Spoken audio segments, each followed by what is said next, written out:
ایک بڑی مشہور حدیث ہے، آپ سب نے کہیں پڑھی بھی ہوگی، علماء سے سنی بھی ہوگی۔ خلوف فم الصائم اطیب عند اللہ من ریح المسک، روزے دار کے منہ کی بو، خوشبو نہیں،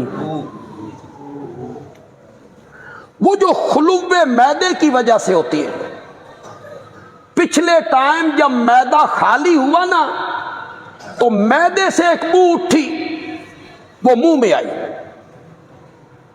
اللہ کہتے ہیں وہ جو بو ہے نا روزے دار کے منہ کی، مجھے کستوری سے زیادہ اچھی لگتی۔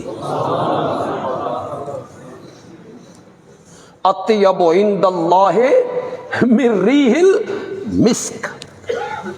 کچھ ائمہ نے سمجھا کہ یہ بو منہ میں پیدا ہوتی، انہوں نے کہا پچھلے ٹائم روزے دار کو مسواک نہیں کرنا،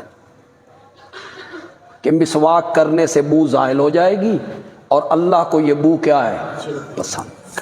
امام اعظم امام ابو حنیفہ کے کیا ہی کہنے، امام اعظم کہتے ہیں یہ بو منہ سے پیدا ہی نہیں ہوتی، یہ کہاں سے اٹھتی ہے، اس کا منہ سے کیا تعلق ہے؟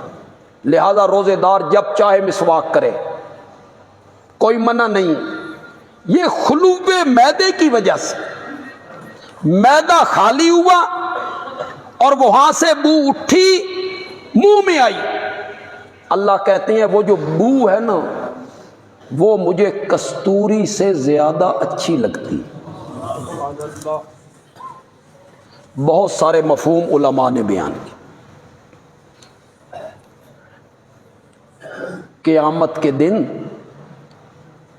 روزے دار جب قبروں سے اٹھیں گے تو ان کے منہ سے کستوری کی خوشبوئیں آ رہی، لوگوں کو پتہ چلے گا کہ یہ روزے دار، کستوری کی خوشبوئیں آئیں۔ ایک حدیث بھی اس کی تائید کرتی۔ کچھ علماء نے کہا یہ من امر المحبت ہے، اور یہی سب سے خوبصورت مفہوم ہے اس کا۔ من امر المحبت کا مطلب یہ ہے کہ جس سے محبت ہو جائے نا اور جس سے پیار ہو جائے اس کے عیب بھی ہنر نظر آتے ہیں۔ عاشق کبھی اپنے محبوب کے عیبوں کا ذکر نہیں کرتا،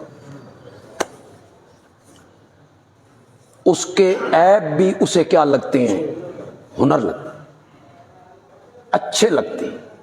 تو یہ من امر المحبت ہے۔ کیا معنی؟ روزے دار اللہ کا محبوب ہو گیا، اللہ آکھ دین میں اس نال پیار پا لیا، او میرا دوست بن گیا، او میرا محبوب بن گیا۔ اس کے منہ سے آتی تو بدبو ہے، مجھے لگتی کستوری کی خوشبو ہے۔ تو روزے دار اللہ کے کیا ہو گیا، قریب ہو گیا، اللہ کا دوست بن گیا، اللہ کا محبوب بن گیا۔